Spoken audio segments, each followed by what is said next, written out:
When it comes to the design of small flat panel TVs that a lot of us use in our vans, sound seems to be the last thing that manufacturers think of. So most leave a lot to be desired.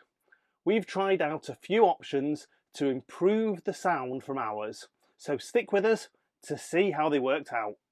Don't forget to check out our other videos on everything campervan and motorhome related, from solar to water, heating to gadgets, tyres to trips. If you like this video, please do hit the thumbs up, it really does help me to know what you like, and you can ask any questions or give feedback in the comments.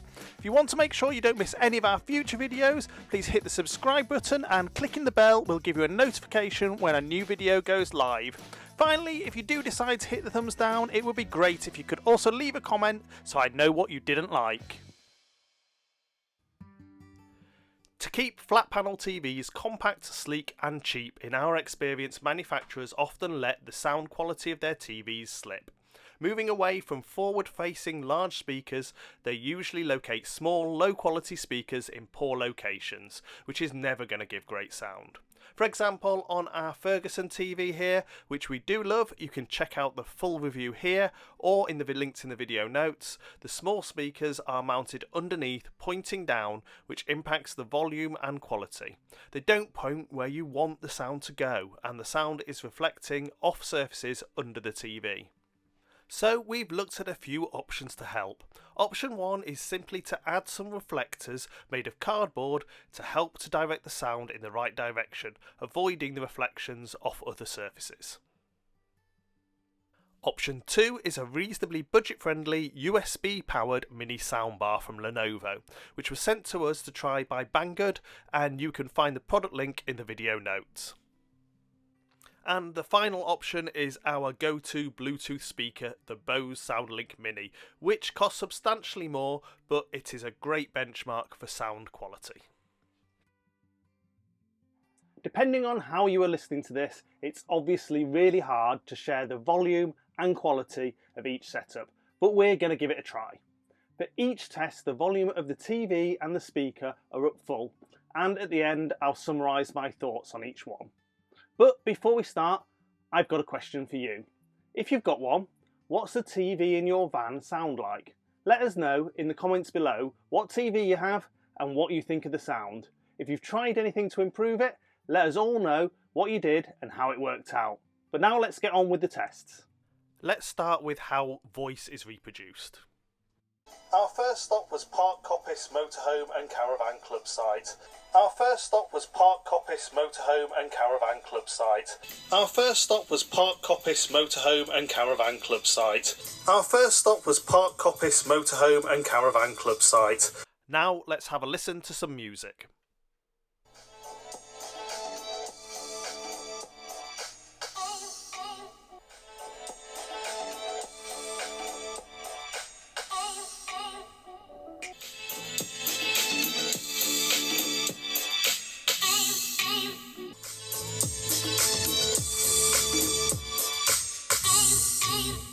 While we did each of these tests, we measured the average, circled red, and peak, circled green, sound levels to see how each of the solutions compared.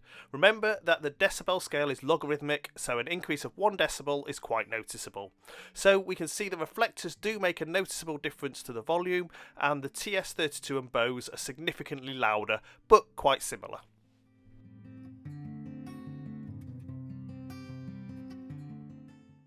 So here's my summary of each solution. Well, those reflectors are simple, very cheap, easy to use, and do give a marginal improvement in volume, but no real change to clarity, dynamics or tonality, which just aren't great out of the standard speakers. The Lenovo TS32 is low cost, and as it just plugs into the USB socket and the headphone socket on the TV, it's simple to set up, and it's just a case of tapping the large control button to switch it on. It's worth noting the version we have also operates as a Bluetooth speaker should you want to connect a phone or tablet to it. Although we've not worked out how to change the voice prompts from Chinese, it is simple to use. The volume is a vast improvement to the standard or reflectors.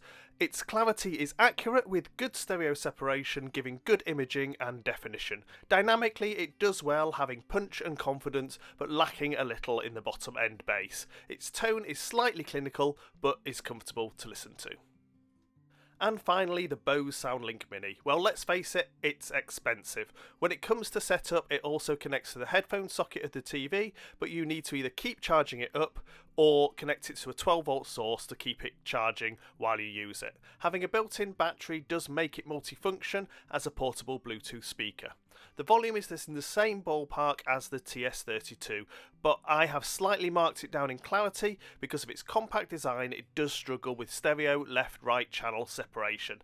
As the TS32 is wider, the separation is more evident. But when it comes to both dynamics and tonality, it is evidently better with impact, texture and musicality that make it an absolute pleasure to listen to.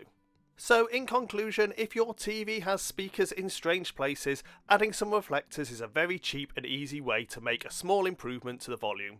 Adding the Lenovo TS32 is easy and makes a huge improvement for a relatively small amount of money. But if you're happy to pay the price tag, the BOSE SOUNDLINK Mini does excel.